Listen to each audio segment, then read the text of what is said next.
Can all change, and I'm not playing, cause all I'm saying is can you be my... Hey, welcome back to the Talk NOLA. I'm your host, Julio Aviol IV, and today I'm joined by someone who's really making a name for himself in music and beyond. We're talking about the Adoni, an artist, producer, and all-around creative whose work is really starting to turn heads. We'll be talking about his latest projects, collaborations, and what's coming up next. Let's just jump right into it then. The Adoni, thanks for being here. What's popping? Real quick, it's Adoni, Adoni, Adoni. It's that's how you pronounce the name. But all my friends call me Addy, and you a friend of mine, so. Addy, well, first of all, I apologize. I wouldn't have gotten it. Hey, that's all good. Literally, this is damn near every interview. It's totally fine. Love. All right, love. man. All love, man. Yes. So Thank you so much for inviting me, man. Addy. Yes, Addy, cool. Yes, like my address. friends. Yeah. Like my friends call me Addy. You a friend of mine, man. That's your middle name, though, isn't it? Yes. So my full name is Rasan Adonai Ison. I was named after my mom on some crazy shit. Her name is Rasana. She's a jazz vocalist. Really tapped into the city. My whole family's tapped into the city. If you don't know who I am, ask about me. Literally Google it. So. But yeah. So yeah, with that being said, you've been like putting in some serious work over the years, and it's clear your sound is evolving, especially with your latest singles. You know, how does it feel to look back and see how far you've come? That's crazy. We was just talking about that yesterday. A friend of mine, Rax, we was just talking about that yesterday. Rax is in the studio too. What's up, man? Yeah, shout out Rax in the building, man. Happy to see you, man. So it is crazy. I think, especially this year, I didn't really take notice that so much has changed until I genuinely looked back through my discography and just kind of heard sonically it sounds better. It's starting to get there.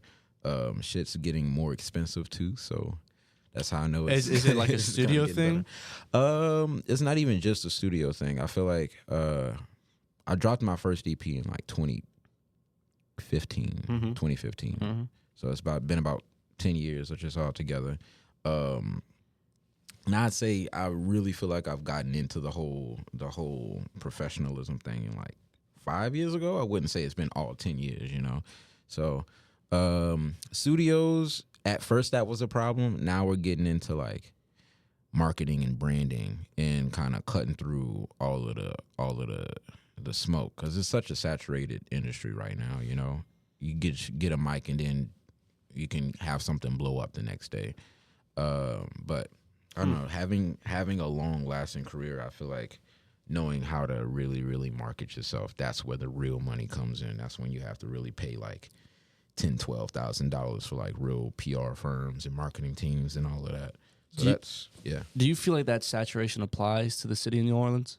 Because if you look at other main music capitals, like Nashville, for example, or Los Angeles, you can definitely see it there, because we were talking about before the interview, the infrastructure within New Orleans.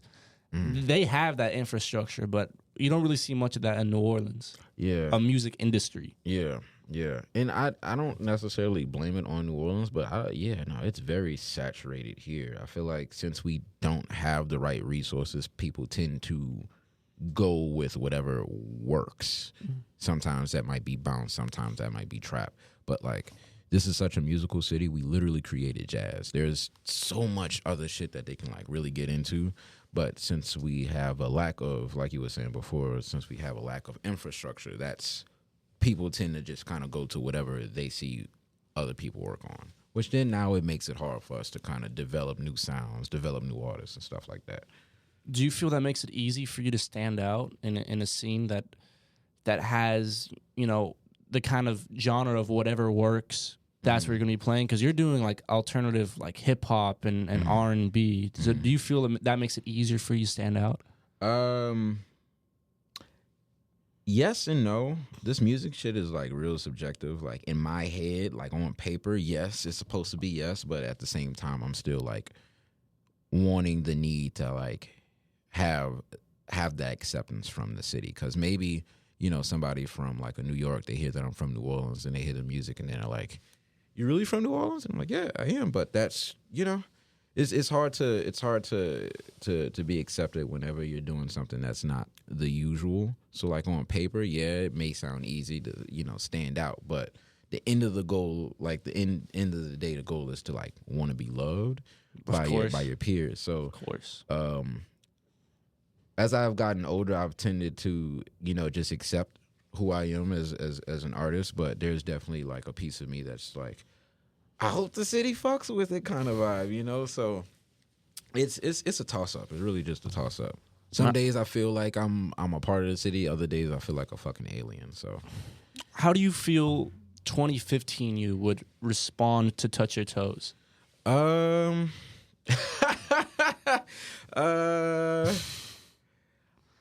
think 10 years ago, ask her. I think they would.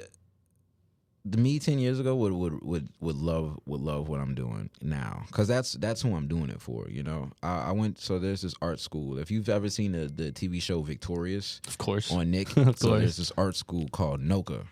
Dead ass. It's like bar for bar. We're exactly like that TV show. We basically spend most of our time, and during the school day, like normal kids, we'd be in there just doing actual artwork. So we'd have like one academic class and then 5 hours for the rest of the day. It's like focused on whatever art we were in. And I did media arts at the time. And this is when nobody was really pushing recording music at NOCA.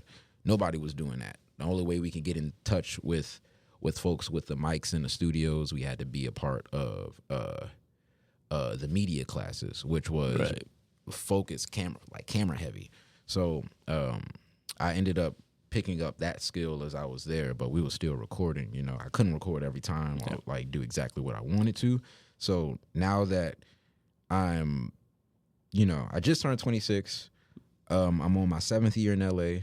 I have not had a normal job in the last 2 years. I've been strictly off of music, and I would say that song, Touch Your Toes, was the first song that I got my first distribution deal off of through United Masters. Not the normal shit. I'm talking about I'm like a legit partner.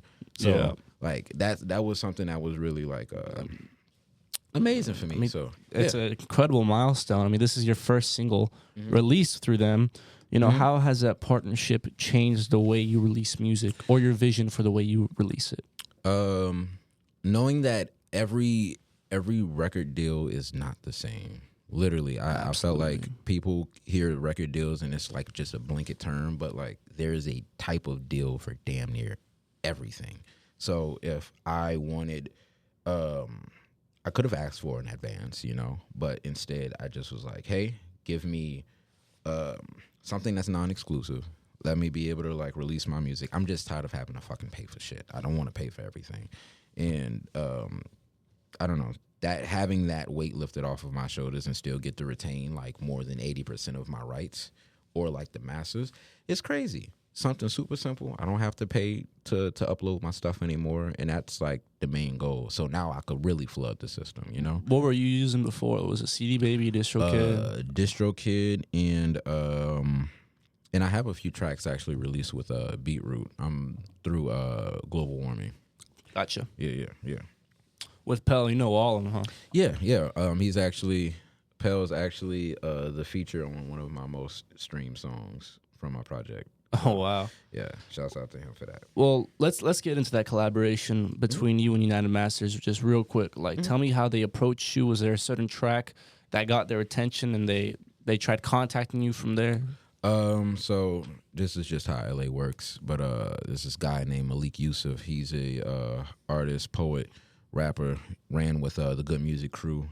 Has about 8 Grammys. And wow.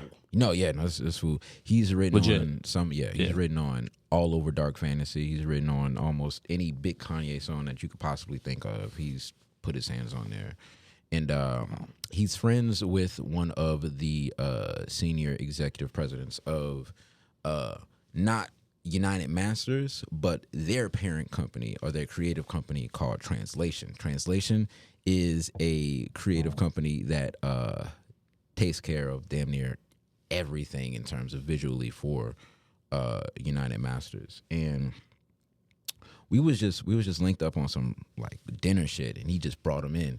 The guy's name is Lee Eric, and he just introduced himself. I never asked who he was. I'm just being a nice person. You know how like New Orleans people are. We're very wholesome. We're very greetable. We can talk, and I just kind of used that kind of charm to just build that relationship. This was almost 2 or 3 years ago, and come to find out, after our second or third hangout, he just was like, yo, I fuck with your style. Like, every time you pull up, you got like this headscarf situation going on. It's just like your thing. Like, are you an artist? I never told him I was an artist. He just kind of put it together. Yeah. And I was like, yeah. Like, what do you do? And then it ended up him telling me like, oh, I'm one of the executive producers of this big ass fucking company. Come pull up to the office one day. And I got to go to the translation center in Santa Monica at the time. And he just basically explained to me what he can do for me with all of United Masters, how we can build our relationship together.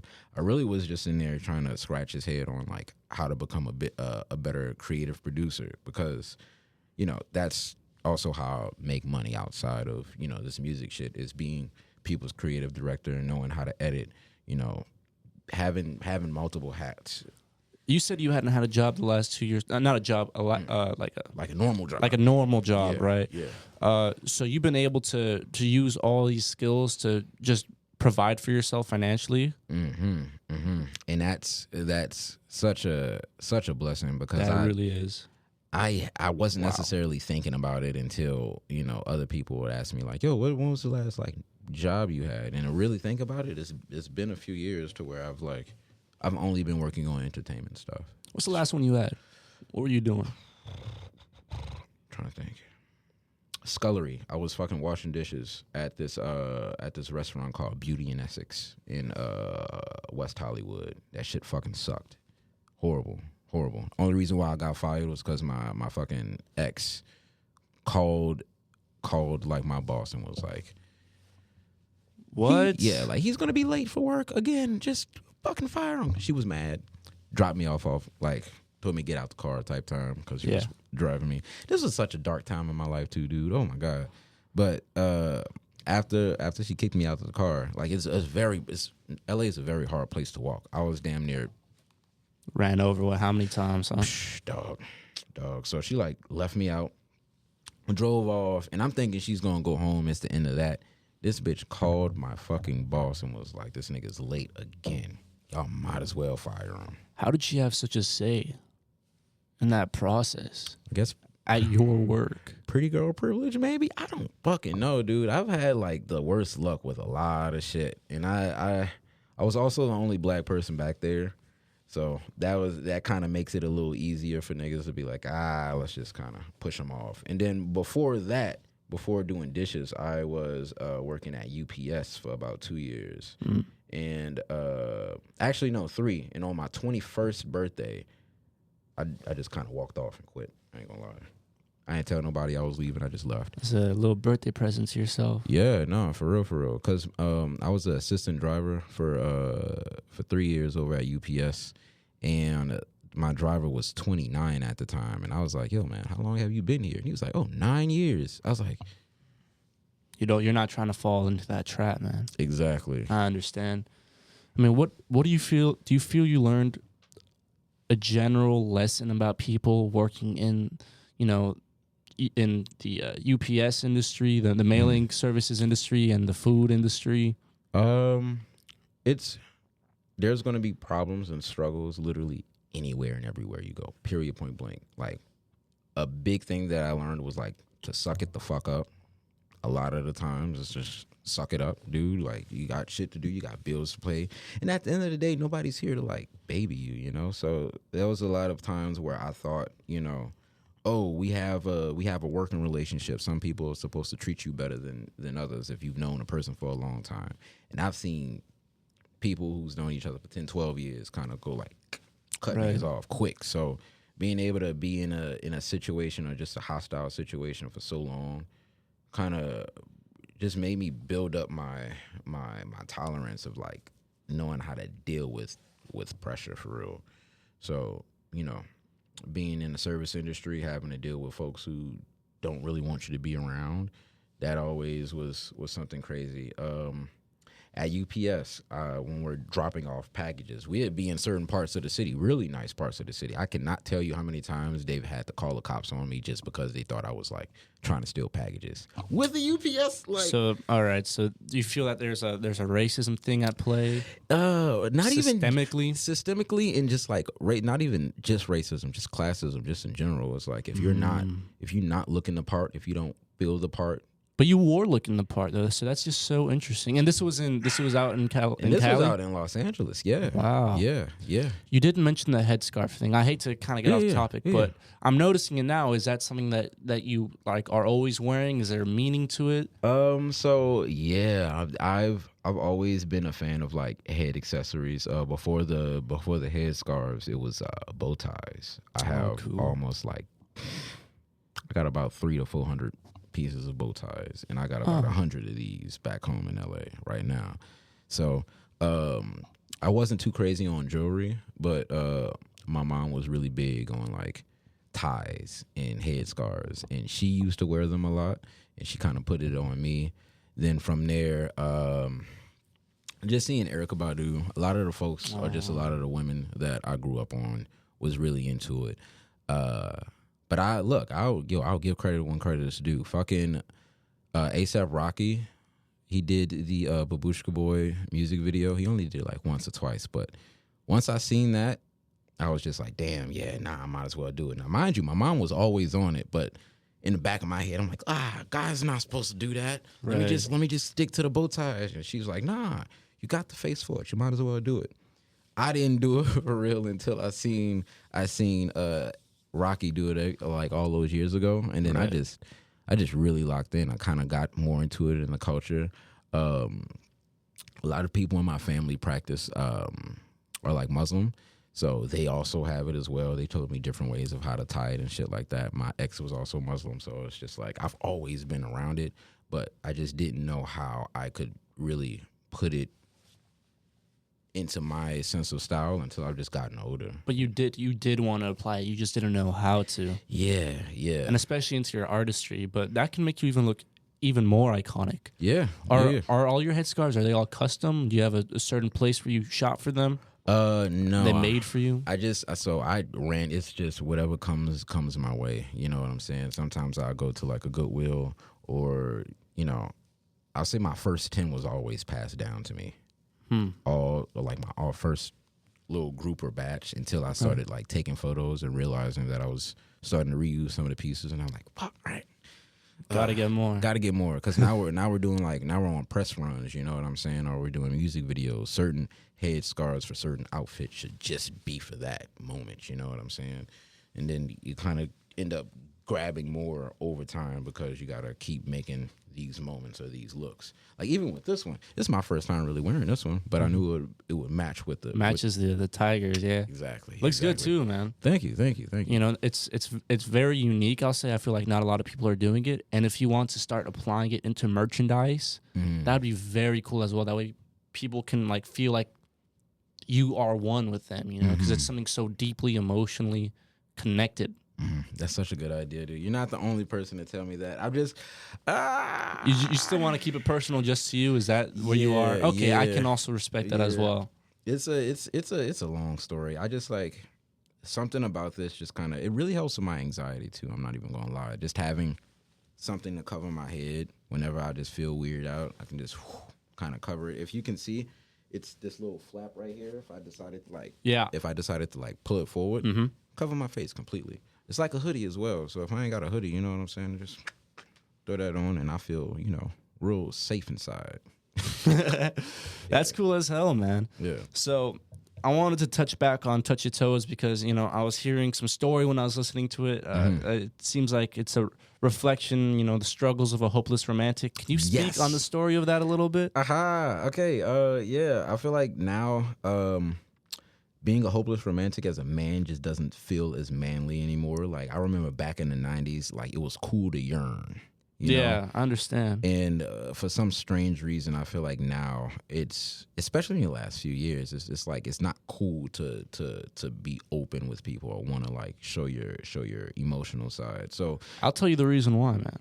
why? The lack of rom-coms. None are getting as none are being released like they used to. You know what I'm saying? Yeah, like nothing hit harder than like a rom-com from like 06 or like 2007. Yeah, exactly. So I get you. So that song is just me basically being like, you know, it's okay to want somebody outwardly, like to tell somebody that you want them, and you know, if you also want that person, sometimes you gotta go out your way to deal with it. You know, there's other I don't know. I feel like the way relationships works now is more of like, how much can you provide for me, and not how much can we provide for each other. And that was just kind of the whole thing. And I'm just like, all right, I'm doing all of this, but like, can you do something for me? And including the stress of like a career chaos and trying to really put your foot in the door and trying to be someone. Yeah. And this one particular relationship that I was in, you know, I was okay with like taking care of everything, but like once it's like, okay, you're telling me I gotta go even further above and beyond for us to even have like sex, is crazy. I'm already having to like take care of myself, then I gotta take care of you, take care of rent, and your whole family's in the city. Fuck no, excuse me, hell no. So that's kind of ended up just being like, okay, I'm taking care of all of this. At the very least, give me some ass. Can you touch your toes for me? So that's why it's such a. I was gonna ask. Yeah, it's a nice. Oh, that's brilliant. Yeah, it's just that's a real cool, nice. Man. Yeah, just a real nice way to be like, bitch, give me some ass. God damn it, I worked hard. I'm working hard over here. So could you speak on the meaning of your line? I want to stay sane. Fame is a damn shame. Yeah. I met a bunch of my like heroes. I've worked with a bunch of my heroes as well, and it was probably one of the most underwhelming like experiences ever. It just kind of was real shitty. Like you would meet people, and then you would think that these guys are like on top of the world, and it's just like all we know from them is what's fed to us. You know, this shit is already filtered. Everything that we see has already been going through like multiple people, multiple teams, and then we see their lives. Getting a chance to really see their lives and how like they move and shit was just depressing. People that I didn't even know was like on drugs, was on heavy drugs. People that, you know, I looked up to, just only way they could really get their shit off was like dirty macking and shit like that. And I'm like, damn, I thought niggas was getting hoes out here. What's going on? So, yeah, even like, and this is not to bad mouth like fucking anybody, but like Kodak Black, man, this man is like tweaking the fuck out right now.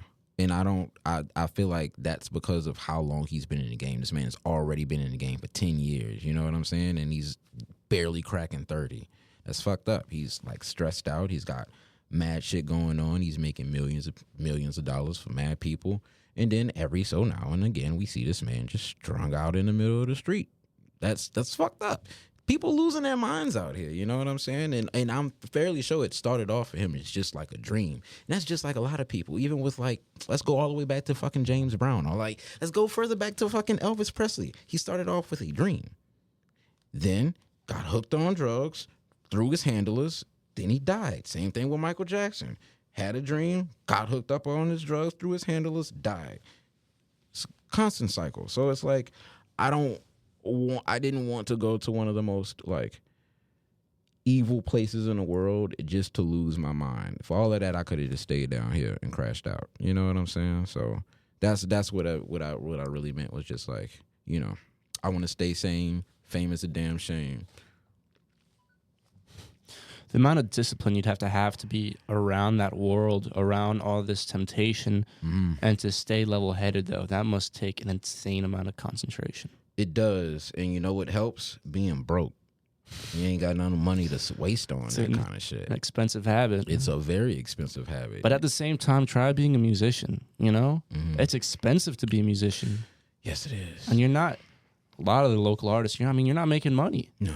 I mean, you're going further in the red to chase that dream, just end up going even further in the red. So it's a strange cycle. I'll put it at that. But you have an upcoming EP coming out. Let's talk about the thematic direction of it.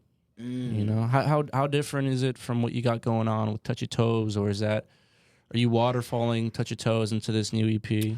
No, I'm not. That's going to be a little bit later in the summer. I'm going to give out some more free songs like that. That's on some, happy songs, dancing. Cool. But this later on in March, kind of leading into April, we're gearing up for this EP called 808s and Hate. And basically it's just talking about, the male psyche for real. Like what goes through a man's mind when they feel played, Like that's as big as I could. That's like the overall. Yeah. I mean, idea. At the same time, you're also teasing that with the single, Touch Your Toes. Yes. And yeah, I'm trying to just make people more aware of like men's feelings just in general. I feel like we're in a society now where it's just like provide. But once, the head of the household or the head of the team is like broken down, then what's going on with the rest of the team? Exactly. LeBron James go down. Who's going to be the number 2? You have to have somebody ready to go. And like, that's why he's got all them kids, bro. That's why he got Bronny on the Lakers. He gotta get it together. He's like yo, and the Lakers understand that. That's why they picked up Bronny, because they're like looking at the next 20 years. They're like, okay, how can we set this up to where we know we can get it? That's why they spent their money on Luka. They're gonna spend the bread so they can make sure that they're straight for the next 20 years. Nah, man, they know they can't make a franchise legacy with Bronny. They brought him on just because of Bron, bro. Yeah, but guess what? Did you know that Bronny actually sold the most jerseys this year? I believe it. Like in G League or all NBA? No, I'm talking about NBA for the Lakers. He's already generated like $20 million in sales. It's such a historic moment, so I can imagine. That's a game plan. LeBron, he really got it right, man. Like he put his family on lock. He's one of the greatest to do it, if not the greatest to do it. What a great career to kind of base your career off of, or try to aspire to be like. Yeah, he's a great leader, but he's so fucking what is it? What am I trying to say? Oriented. Yeah, oriented. Gotcha. I hear you. That's something that I really like respect, because he could play just one half of the game and just sit out the entire time, or he could just straight up dish the ball out. Yeah. Get 16, 17 assists like it's nothing, and still, you know what I'm saying? He's 40 now, huh? 40. Dude. Yamming on people. Yo, triple double after triple doubles. I mean, it's insane. Nigga old. He's so old and he's hitting that shit. He's making like little 19-year-olds get crossed up and shit. It's crazy. It's insane. Definitely never seen anything like that. Even when Michael Jordan was with the Wizards, I mean, he really wasn't playing like this at 40. He wasn't. He also didn't care about the team. That's why he didn't last long. He doesn't care about his team. He makes sure. He was like, I'm going to make sure I'm the best. Y'all keep up. LeBron is like, I am the best. Let's help y'all get to where I am. And I feel like the difference between those mindsets is why I'm more of a LeBron fan than a Jordan fan. Right. There should be no reason in the world that like your teammates don't fuck with you. Look, to me, give it 8 to 10 years, and the stigma behind Jordan being the GOAT will be gone. After LeBron retires, everyone's going to wake up and realize, oh, he was so great. Just like after Kobe died, everyone woke up and was like, oh, you know what? Actually, yeah, he could be the GOAT. Yeah. Facts. Big facts. But, yeah, so back to the EP. Yeah. Man, you got any features that you're excited about? Any special collaborations? So this is not on the EP, but this is one collab that I'm really excited about with Kaylin Arnold. We got a song together. She used to go to Loyola. Another artist named Sam Wise. He used to go to Loyola. They both live in Los Angeles as well. Dead ass a block away from me. Wow. We didn't plan that. We didn't plan that at all. What a small world, man. Super small world. I seen, you know how you can see people's location on Find My Way? Yeah. I checked that shit one day and I saw that Sam and Kaylin was like right around the corner. I was like, yo, is this your house? They was like, yeah, we just moved. I'm like, it's crazy. outside. And like LA is huge, so it's like the fact that they're literally 2 blocks away from me where I could walk, that saves so much time, because now we've built this community where we have a studio and a mastering suite that can damn near go against anybody. Even this place, like we've put enough time into where we've gotten a good enough, like. So you're just recording studio out there all the time. Huh? Yeah, like the only reason why I come back to this city is strictly out of love. I love my city that much. I can't not leave my city. Are you here just for Mardi Gras, or are you leaving back to California? Yeah. So I'm just here for Mardi Gras. Came and seen the family. Of course. Trying to set up some stuff for August. Lock in some plays for the French Quarter Fest as well. Oh, cool. So I'm gonna be back for that. Man, you played Jazz Fest as well. Yes, I did do Jazz Fest. Speak on that experience. I mean, because it's just one milestone after another. Yeah. Congrats. Man. Thank you. Congratulations. Wasn't the biggest stage that I performed on, but it's one of the stages that meant the most to me. Being able to be at Congo Square, and like, I think we opened up for fucking Erykah Badu that year, which was fire. What? Did you meet her backstage? Hell no. She had big security. We couldn't do nothing with that shit. But that's kind of crazy. You'd expect backstage to be just like all love, like all like artists just like talking and chilling. That's the way I envision it. But some places is a toss up. You just gotta, depends on where you're at. Right. But yeah. Man, you said Congo Square was not the biggest stage you played on? No, it wasn't. Man, Congo Square is huge. Yeah, it is. Camp Flognaw 2 years ago. I got to perform there, and that was really Tell me about that. Where was that? I don't think I've ever heard of that. Camp Flognaw is Tyler the Creator, right? He made he had a was this his event? It was his event. Gotcha. I have heard of this. What is that called? It's a festival. Yeah. So he had a festival, and a friend of mine was going out there. I'm friends with what is this guy's name? You're friends with him and you don't know his name? Yeah, I'm going blank right now because I'm like looking. So I'm like got looking you. So Mike G was part of our future. He had us come out. Okay, so I'm looking at this. Yeah, no, he had us come out and we fucking turned. Oh my God! There has to be at least how many people do you think? That's a smooth 10,000. I was about to say like maybe 15. This looks huge. Wow, so, and the energy. The energy was crazy. Is there. We only had time for one song, and it was like, if they fuck with you, they gonna fuck with you. If not, just go home. Y'all only played one song we played too? One song, and we got the crowd looking like that. Oh man. Yeah. Oh, so it was safe to say they were rocking with y'all. Yeah. No, that's what I'm saying. It's time. It's just time. Once I get my real shot, I don't think I'm giving that shit up anytime soon. What about the lifestyle appeals to you? I mean, is it just the energy? It's nothing about the lifestyle. That's the craziest part. I feel like people chase the lifestyle. This culture is nothing to play with. People has run like watered down what culture is in the last 10 years till it's not even fucking funny. Like I'm born for this. I've done this for so long. This is just a part of breathing now. You know what I'm saying? I'm not looking up on YouTube and being like, oh, I'm trying to be like this nigga, bro. Like I started off out of the womb. Like my people, everybody from like my great grandfather, he was playing with Louis Armstrong, a part of his band. And I had like, once I learned about like my history, my family history, I'm like, okay, so that's what it is. I've always been a part of the music. It's never been like I'm inspired by this guy. Nah, it just happened. I feel like for me, what I'm a fan of, what I like to do is film. That's what I went to school for, because that's what I was interested in. I feel like being a part of New Orleans, doing music is just a part of the culture. Right. I mean, I deeply resonate with that. I mean, my grandfather played drums for James Brown. Beyond that, that's fire. It was crazy. In his Key West band, and then beyond that, Desi Arnaz. My great uncle was in his band in Cuba. So like, I'm a performer as well, but I'm a drummer. So it's not like I'm front and center, but like.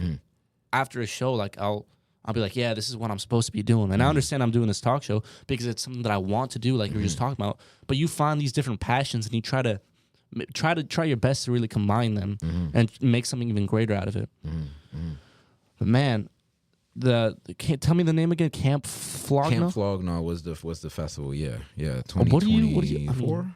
Yeah. 2024, yeah. I mean, I understand how the creators, I mean, massive artist, but how much money do you think it would take to finance your own festival? I mean, that's just insane. Like realistically, dead ass, Yeah, just I would spitball. say I'd say about 5 to 10 million to do a big boy festival, Right. like multiple headliners. What do you think is Jazz Fest? What do you Jazz think they're Fest, doing? That looks like 20 mil to me. Nah. Not that much, or not that. The city ain't got no damn money for that. I'd say it's about 6 to 7 mil, probably 10 tops, because there's a lot of legacy acts that's doing it. And Jazz Fest is, which that's my issue with the city. We don't have any like real festivals that kind of caters to the youth. It's only meant for the older folks. So a lot of these legacy acts That's true. are basically, they've been performing at Jazz Fest for years. You know what I'm saying? The only people that it's there for is like retired dads and divorced old moms. heads, You know, yeah. it's old heads. I mean, yeah. like, for example, last year they had Rolling Stones, and Mick Jagger's, in his 80s? Yeah, bro. Like, who the hell trying to go and see that? I look, all respect, but I'm just saying, like, there's like the infrastructure. We had 2 really great festivals that had tons of potential. 2 years of just little fuck ups. You know what I'm saying? And then now they're gone. We had Voodoo, which was a great festival. Lil Uzi performed before he blew up. Travis Scott performed over there before he blew up. We had Buku. Gunna was there before he blew up. Rich the Kid was there when he dropped Plug Talk. Like, when our shit was like #1, he was there in New Orleans. Like, we have moments like that, yet we don't have the infrastructure to keep it going.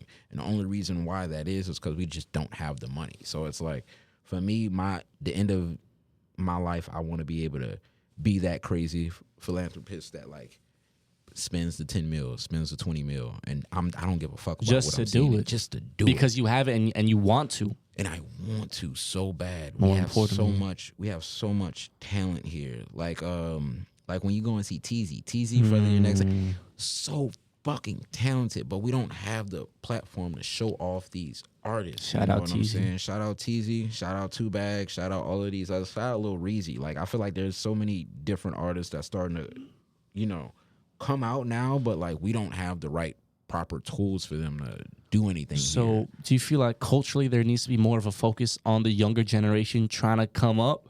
Hell yeah. We don't have that here right now. I feel like we're definitely on this type of Renaissance era, but like I don't think people like that's in their 30s, 40s are even fucking with kids now, simply because they didn't have the resources on their own. So now they're like on some like we ain't have it, so fuck Some y'all petty type stuff, shit, on right. some petty shit.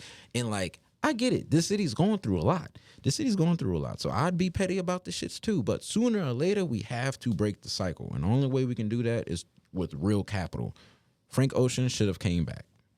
He didn't. I understand. Niggas be tired of the city. I get it. Tyler Perry should not have the world's biggest goddamn, film studio in Atlanta when he lives in New Orleans. He's from New Orleans. We have 2 of the biggest artists in our generation that just are from the city but has not come here. Even Solange, that's Beyonce's sister. Like, she stayed down here and created 2 of the hardest goddamn projects in the world. Yeah, she's from Texas, but that shit was New Orleans coded like a motherfucker.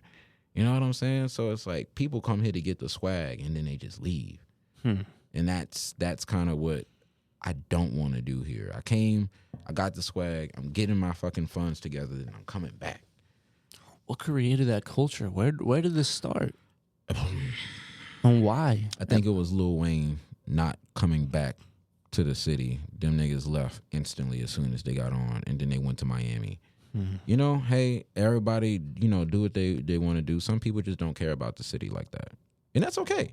I'm not saying, fuck Wayne, but like, that's fine. Everybody has their prerogatives. That's what I want to do, So, he could have done it, but he just didn't. So, Look, while we're on this mindset, tell me about Fourth Eye Tribe. the Fourth Eye Tribe is a production company established in 2012. We got our LLC in 2020. I moved the LLC from Los Angeles back to New Orleans officially in 2020, just because I would love to give my state my taxes because this is just my home. Right. But we are a production company that basically specializes in taking care of other people's projects where it's just media in general. So it could be creating concepts for music videos. It could be creating concepts for music projects, editing, or scoring, or even mixing. So we have like a crazy group of engineers, producers. It's not just me. It's about a good 7-8 of us. The people that you take in to work, do you consider them clients? How does that work? At first it was for friends, Right. And then people that we'd really like to work with. We reach out. I have no problem with reaching out and then being like, yeah, it costs this much. Because 90% of the shit that I do, that's what you have to do. You gotta just not really. I don't know. You can't be ashamed about it. If you have a good product, you can show them that product. I work on my shit all the time, and they're like, "Oh, who edited me? Oh, wow." You know what I'm saying? So they're like, "Well, how can you do it for me?" Just be like, "Oh, this is the price." I feel like half the reason why I went to LA is because they're not afraid of that. Once you give them a certain number, you say 1,200, they're like, "Oh, okay, cool, whatever." So I don't know. I feel like media arts is so conceptual and so hard to do that it's damn near priceless. You can set up your own price for anything. Not a lot of people know how to use this. You know what I'm saying? Not a lot of people knows how to set this kind of shit up. The right place, you can go fucking crazy. You know what I'm saying? You keep this shit up, sooner or later somebody's gonna hit you up. Whereas like, I don't know, fucking Barstool Sports. These motherfuckers been trying to come to Louisiana for the longest. Yeah, they got shit, but they don't really have like a real host for real. You know what I'm trying to say? Like, they don't have like somebody that's here. There's so much viral shit that's going on in like Louisiana till it's not even funny, but we don't have the proper production companies that can really boost the production. And initially, what inspired the creation of this? Because you did mention 2012. I mean, we're going way back here. Nobody fucked with me. Like music, and I'm not saying nobody fucked with me. I'm talking about, no, they was like, fuck you, nigga, you lame. No, I didn't have anybody to produce beats for me because I wanted to rap. Didn't happen. I was always a little different, man. Niggas just didn't really fuck with it. Like 2009, I was with the whole skinny jean, jerk era shit. I was with that. I wanted to rap, and nobody wanted to make beats for me. So I ended up doing production my own self. Kind of got really good at it because I already knew how to play the drums. So I kind of, built that shit up. And then after learning what I learned from Noka, I just was like, okay, I need to basically create this brotherhood of folks that can help each other, that won't judge. Let's try some shit out. And I've met some super creative people over the years. Some people like this guy named Prolific. He's from Opelousas, Louisiana, but he moved out to Los Angeles with me. He's about 5-6 years out there. We got a good 6 people that's from Louisiana that ended up moving out to LA, and we work full time. This is your team? This is my team. Are y'all genre specific? Hell no. We don't do genres because that's, you put the genres on you, then that's like when people start putting a certain limit to what you can do. And we're not a label. I gotta stress that because a lot of people don't understand the difference between a label and a production company. Right. Like, a production company is somebody that can creatively set the sound, and not only set up the sound, but like do something live. Like in my Rolodex, we could dead ass set up and run the full Coachella stage if we felt like it. Well, no problem. Like if we really genuinely had the money, I could make us a festival here, just as big as fucking Jazz Fest. Did you sharpen these skills at any local venues like House of Blues or the Fillmore or Republic? No, they didn't let me in at the time. But you tried? I tried. Always tried. Like you said, there's no infrastructure here. We're just now getting into stuff like that. I'm 26 now. This is when I was like 17, 18 trying to get into it. But you were like young, like making when early I went to moves. LA? Oh, yeah. That summer. So like the summer I graduated. 1,000%. The summer I graduated, that's when I went to LA. And I didn't know nobody for real. I heard a story that you were just staying at LAX because you just didn't know anybody. I didn't know anybody. No. So there's like a 2-hour grace period from like 3 to 5 a.m. That was the only time I like stepped out of LAX, and I just had to stay outside because you can't stay there 24 hours. Right. And just during that time, it was Snapchat was still popping. It's 2019. Oh no, 2018. Right. And I was just like, what am I going to do? Somebody from Loyola Marymount University, LMU. Okay. I met him through a summer camp that I went to, and he was like, "Yo, I'm here. I see you've been here for like 2-3 days. Did you leave your phone or something? You want me to go and pick it up?" I'm like, "No, nigga, it's me. I'm stuck. I need help. And he was like, "Well, we can like figure it out." He just didn't want to leave you. Yeah, he didn't want to just leave me there because he saw me there. But by the grace of God, if he didn't, check in on me, I don't know what the fuck I would have done. I probably would have just came back here, and then none of this shit would have happened. So shouts out to Dorian, man. His family's from Los Angeles. They took me in with open arms. Long story short, they took me in with open arms. And for that first year, I pretended to be a student at Loyola Marymount. I got cool with the RA there. They gave me a fucking ID card. I was moving, and I'm talking about with like, how you have Lion Bucks here? They had filled up like $2,000 to $3,000 worth of their shit on this card, and just was like, yeah, just go and do what you got to do. Oh, that's a miracle. It's a miracle, and I kid you not, multiple things like that has happened since I've been out there, which made me double down on being out there. Because I'm like, I listen to the universe. Nigga, you tell me to go back home, I'm back home. I'm not too big-headed to come back at any point in time. I have to, like, feed into my hometown as much as I can. I don't see it as a failure if I can go back whenever I feel like it, So, yeah. That's like the quickest version, the Spark Note story of just me being out there. I've had, help along the way, and people... Whoever did bet on me, it was like big bets. You know what I'm saying? Where they're just like, I don't know what's going to happen, but it looks like you care enough to where I can, stick my neck out. And it's just kind of worked for there. It's 7 years later, I'm here now. So, yeah. Sorry, your story, man, it really blows me away. Yeah. I mean, the support that you were able to get, that you didn't even have to ask for, man. You didn't have to ask your friend to come pick you up. But he saw you. I mean, that's just great. It's crazy. He could have easily just not went on Snapchat that day. There's so many things that could have went left.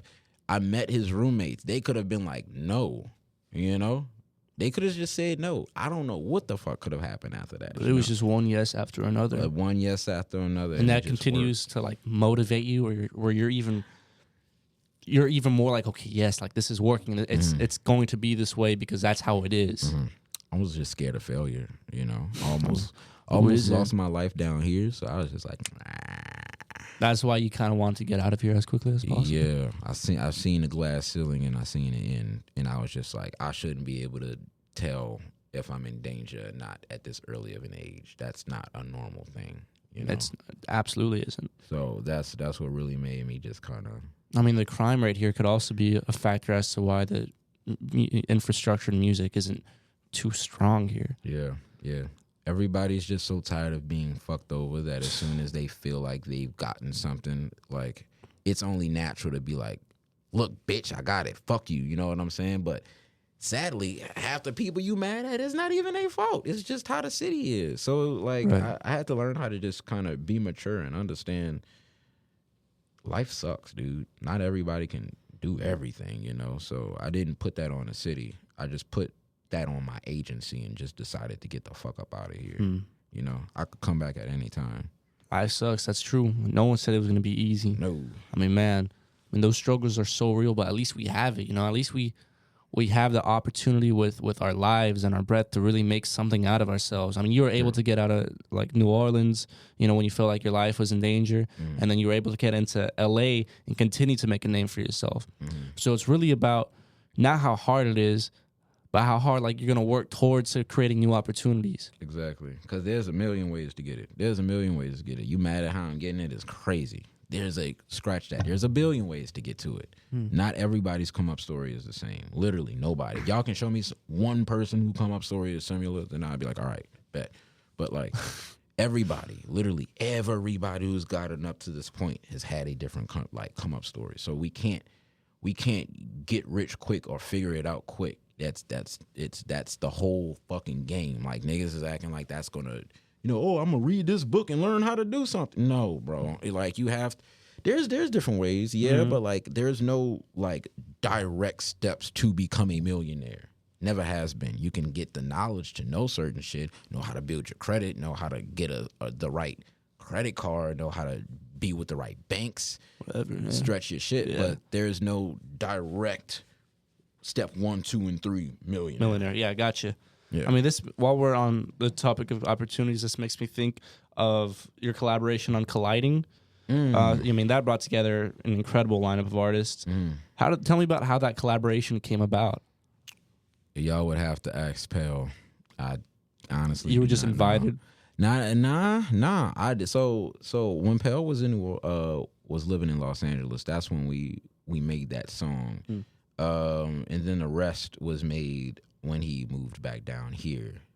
And I didn't really hear it until it was done. So I was just like, oh, all right, we got more people on it. Like that was just a song that I did with just a quick little verse, and there was nothing on it. It was just like a minute long song. And by the time we got closer to the release, that's when I heard that it made the cut for the final song.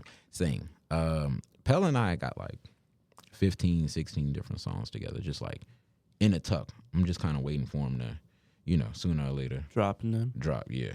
Was this the extent of the creative process? Yeah. Honestly, he's a Renaissance man. That man has like 1,000,010 things going on at once. So it's very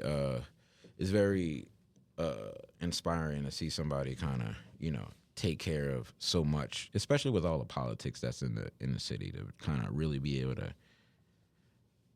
go through and still be able to get this many artists on one thing. So I've always been able to like really respect and salute that.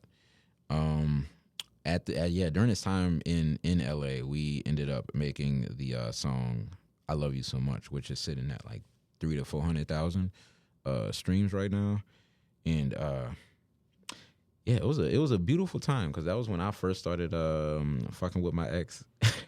So I got a lot of like just inspiration just being there. I spent a lot of time and money just like, I guess, figuring out how the real industry works in a sense. There was definitely a certain idea that I thought of how certain shit worked, and then Off those 400,000 streams, did you see any royalties on that?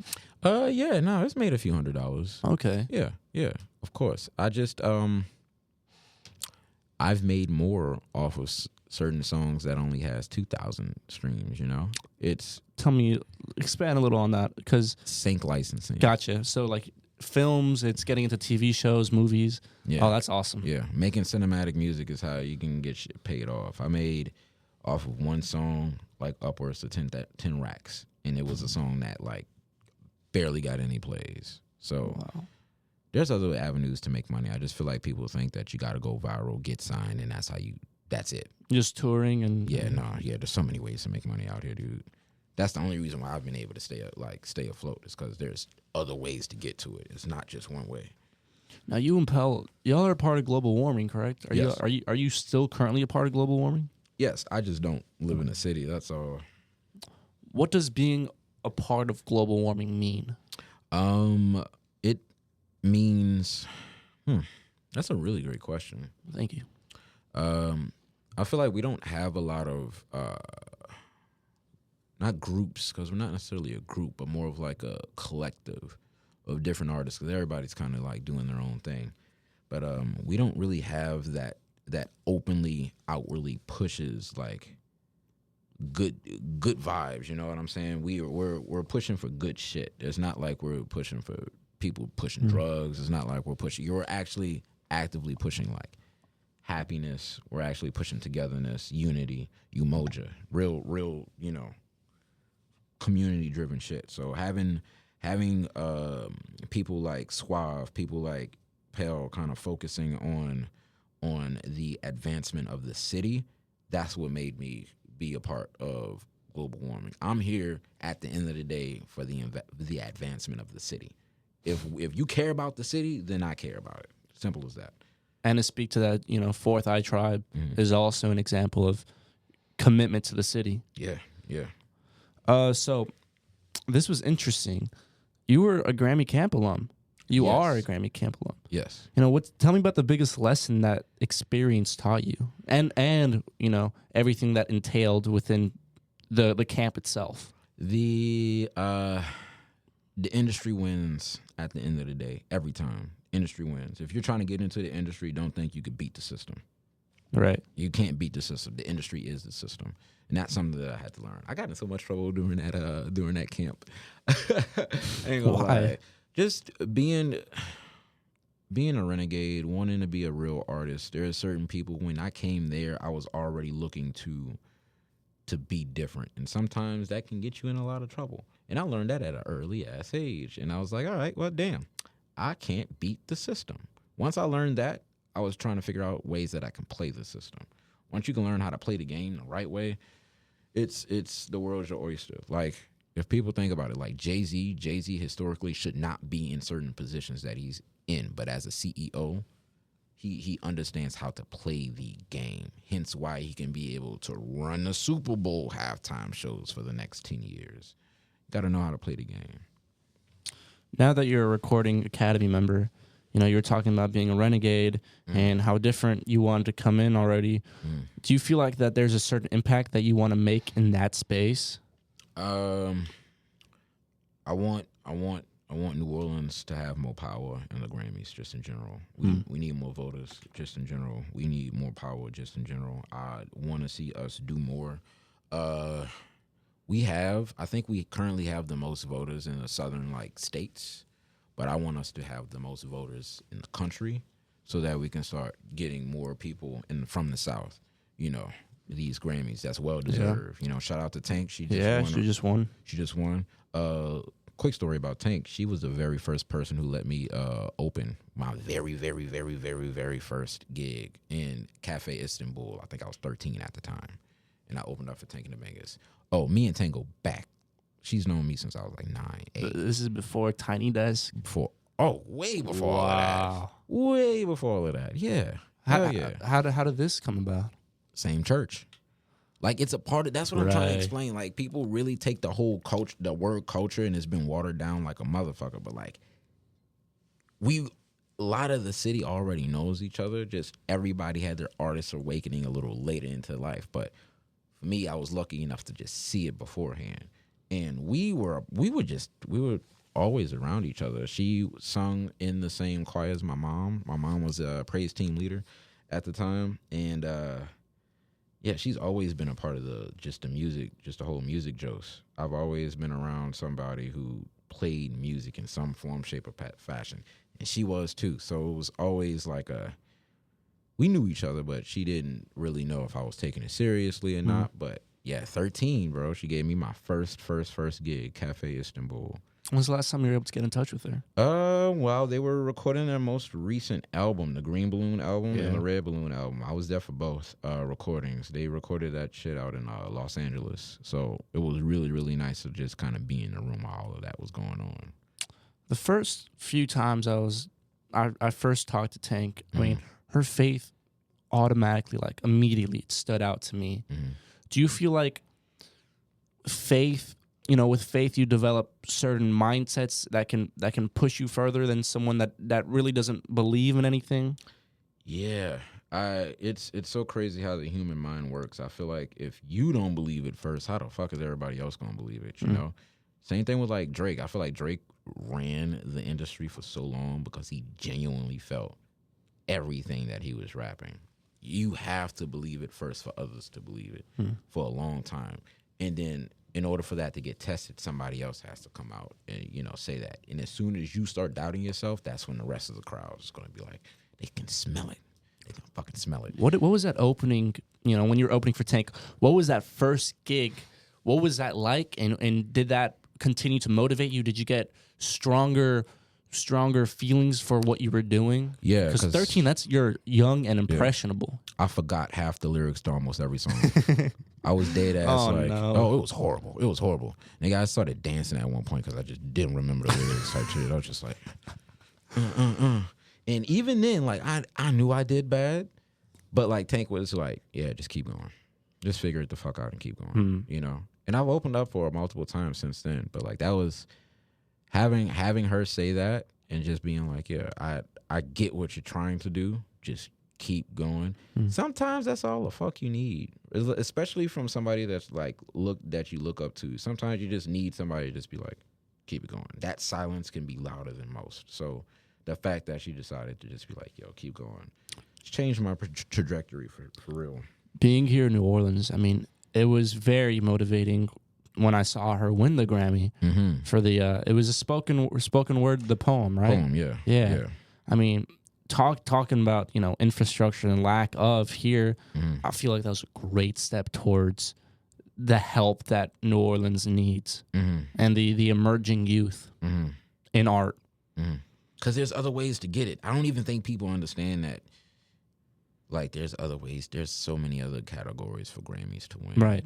And she's a prime example. Started off as getting, the nomination for New Artist. Didn't win that and just was like, I got y'all motherfuckers. 2 years later, came back and then now you have a Grammy under your belt. At the end of the day, it's just a damn Grammy. I bet money nobody knows what the category is for. It just says Grammy winner, yeah. Tank Toriana Bell. She outside. Whatever label she goes to now, it's like her stock just went up. That's Just because of the name Grammy. Just because of the name Grammy, Same shit with me. Just because I vote now, my stock went up. Certain conversations is different. I can talk to people, not how I want to, but like I can talk to certain people now. It opens up certain doors. And those doors just keep going further and further and further. But you got to do the walking. It's going to keep going further, but you have to do the walking. You got to get to the next door, you feel me? Yeah. Yeah. So with that being said, you've been covered by Offbeat, OK Players, some pretty major outlets, even Lyrical Lemonade. They had an article on you. How do you manage the excitement and pressure that comes with that kind of buzz? I genuinely give zero fucks about it. That's how. That is how. I kid you not. I wish. I'm lying. All right. The one placement I did get a little excited for was Homer Radio. Homer Radio is Frank Ocean's. He has a radio station on Apple Music, and him having that radio station play one of my songs without me knowing, and somebody hit me up and was like, "What? You on the fucking radio?" I was like, where? So that must have been surreal. Yeah, no, I instantly bought Apple Play or Apple Music because I'm a Spotify guy. Yeah, I feel you. But when I seen that shit, I was like, yeah, nah, it's up. I was hitting damn near at the time. I think I was hitting damn near like 100 to 200,000 streams a fucking month just because of that. And Apple Music pays damn near double as much as it does for Spotify. So that was a really nice month. Whoa. This is not covered at all. Not even at Loyola University. Really? Speak on that. This is news to me. Oh, yeah. So fucking Spotify pays like... It's like 0.000 something stupid like Apple pays damn near almost a penny per stream. So you get 100,000 streams. You get money.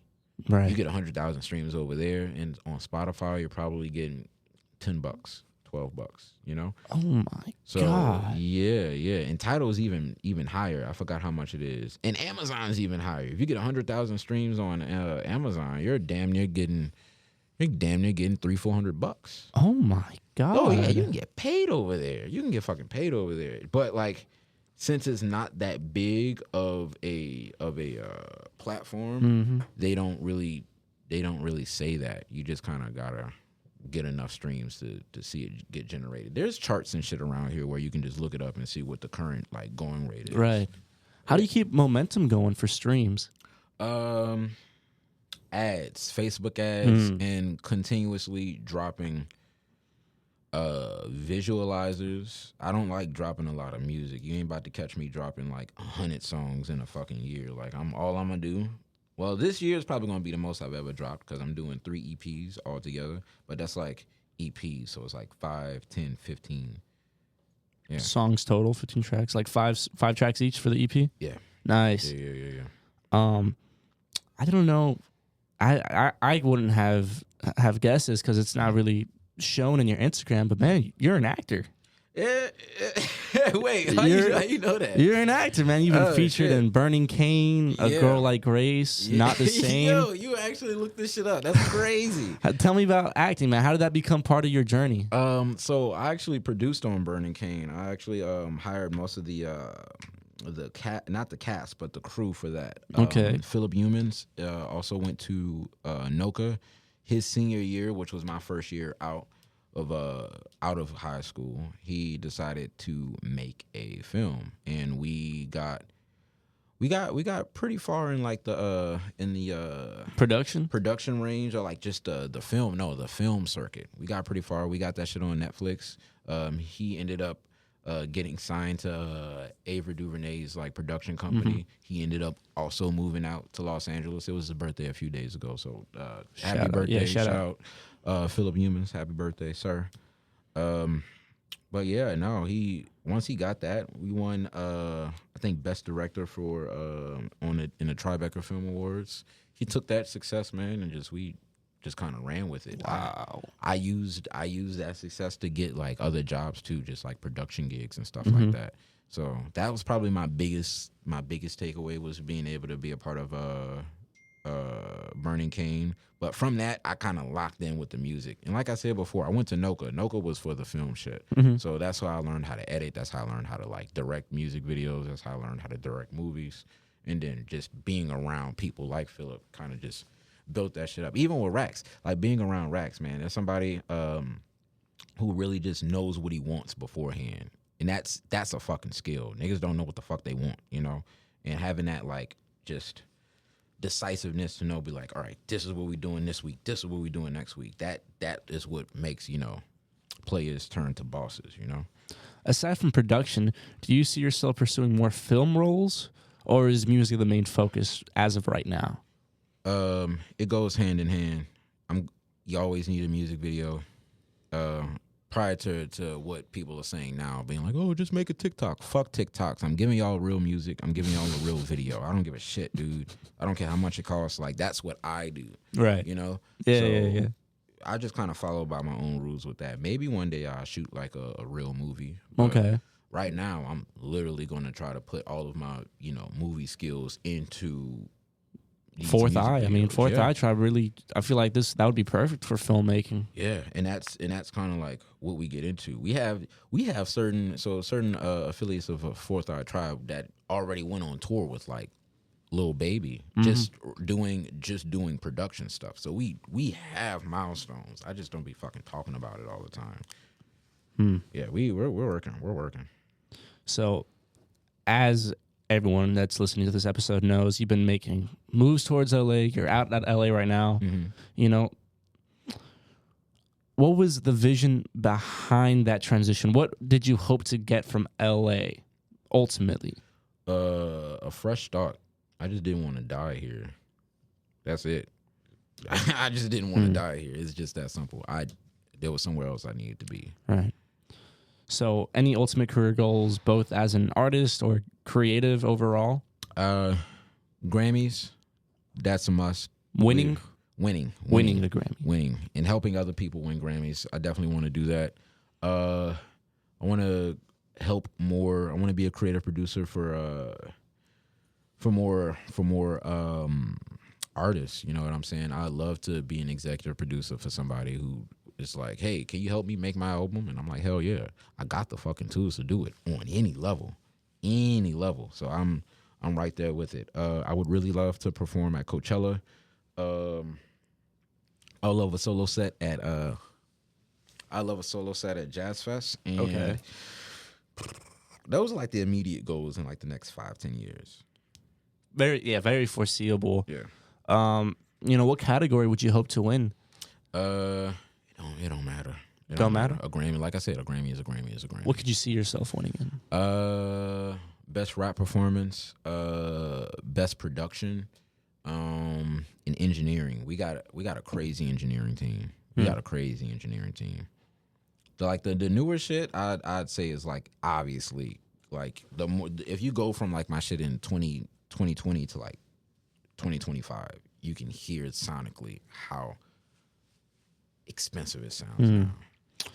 I'd love to get into an advice segment from you, if that's okay, for artists trying to break through. Yeah. I'm with that. You know, so you successfully navigated music, film, and entrepreneurship. Yeah. What's your biggest advice for artists trying to do the same? Stop being a fucking cool guy. Stop being a fucking cool guy. Dead ass. Like, go and do the work. Send an email. Shake hands. Y'all be having like these fake ass beefs in y'all head when like nobody's made any type of money. Go and fucking do something, dude. Like, everybody's beefing on some fake shit that ain't got shit to do with shit. That's at the end of the day, has this person lost you tens of thousands of dollars or millions? No. It's all an ego thing, you know? And if we just put that shit aside, oh my God, we'd look like utopia. It's just it's just not given for me right now. Like, I would love to. I feel like it's getting better now.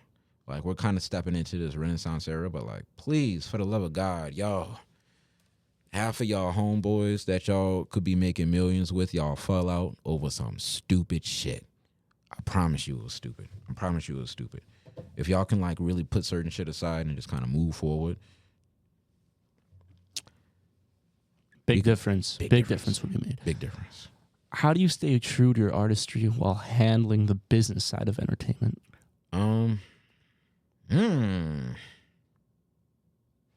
Stumped you? Little bit. I ain't gonna lie. I definitely feel like I've given up certain aspects of my artistry for the business. But once you've done it for so long, you can pretty much figure out different ways to still implement that. You know? Just because you failed once doesn't mean that it's over. There's been a lot of really, really big failures that I've had back to back that no one really knows about. Like, how we're talking now with all of the achievements that you're talking, I don't even remember half the shit. I'm just like, all right, let's keep going. Keep going. What's next? Because I haven't been able to, like I said, my ultimate goal is to come back, drop 20 million on a city and be like, all right, y'all have fun. You know? I'm that crazy. I would love to like just randomly fix all the streets on some shit. Just be like, here y'all go. Niggas be That like, would be great. Wait, how? The potholes Why? are crazy. The potholes are crazy. Yeah, we got to fix that shit. But I like, just for the advancement of my city, because we deserve it. We're the oldest city in America. We've been here before America. Why the fuck aren't we like just doing anything about that? We should protect this city as much as we can. So that's pretty much it, man. It's just like, the music for sure is here to stay. Like the jazz, the culture, Mardi Gras, that's here for sure. So what's one piece of advice you'd give to artists dealing with self-doubt or creative burnout? Nobody knows you're going through it until you tell them. So is it worth telling them? If you feel like you are about to quit, you ain't got to tell everybody. There's people who love you. You know what I'm saying? There's people who genuinely love you, even if you don't think so. There's people who's willing to risk that, even when you don't think so. So when it gets to a certain point, yeah, go and you know, talk to people, but you ain't got to tell everybody what you're going through all the time, because people are looking for your downfall.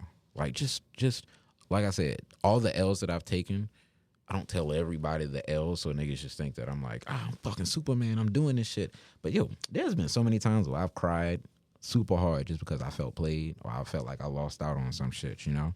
And that shouldn't necessarily make you quit. If you really feel like you're a part of some shit, it starts off with you. Is it innate in humans to wish for the downfall of someone else that may be doing better than you or coming up more than you are?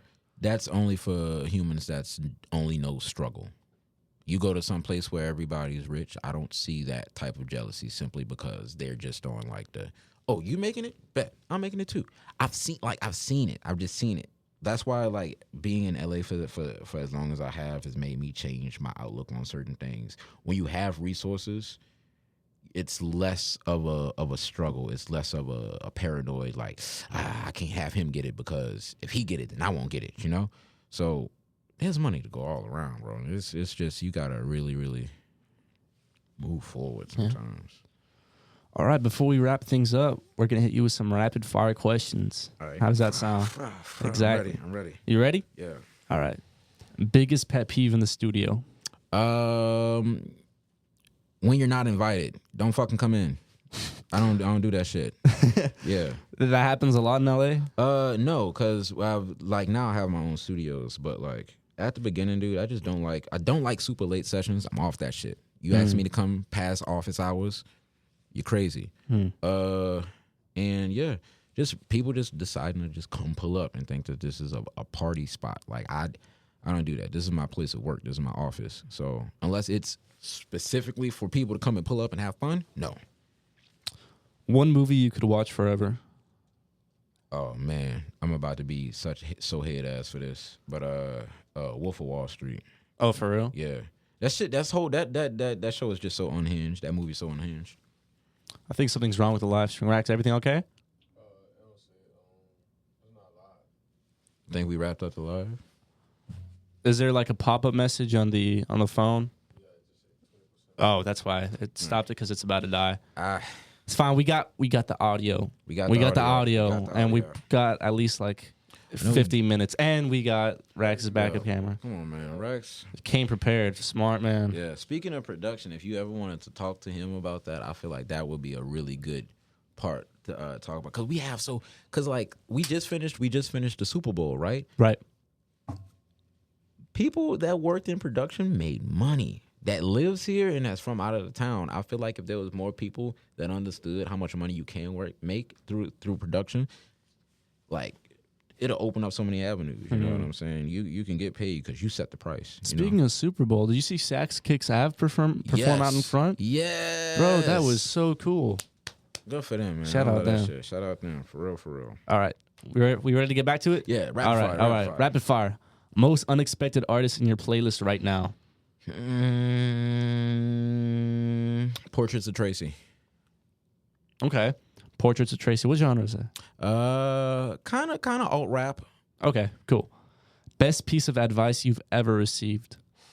You ain't got no friends for real. Keep doing it. Okay. It's either family or that's it. One word to describe your upcoming EP. Godly. What's one skill you wish you had? Patience. Favorite cartoon growing up? Family Guy. Weirdest job you've ever had? Washing dishes. One fashion trend you'll never follow? Shiesties. Hey, if you did skinny jeans, you can do shiesties. Come on, man. now. Y'all got to see this face, man. Face card never decline. You feel me? I feel you. If you had a superpower, what would it be? Teleportation.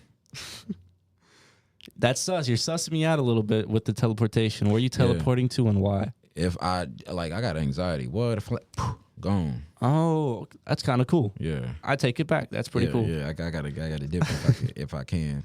I like that. That's a wrap. That is a rap-a-d. Yes, sir, man. Yo, listen, y'all follow me up on all the Instagrams and shits. It's at FOURTHEYE 4th I Addy ADDI. Thank you for pulling up and dropping gems today. You know, Yes, from your upcoming EP to your acting career. Damn, man, you got me on that one. I didn't think we was gonna talk about that. IMDb, yes, sir. Listen, man, it's clear that there's much to look forward to. When can people find you?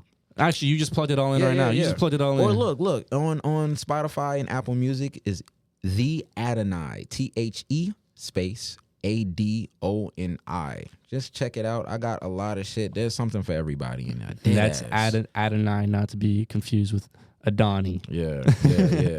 My bad, man. But appreciate you coming through. Thank you, everybody, for listening. That's been a wrap. That's the Talk NOLA. Take it easy. Yes, sir.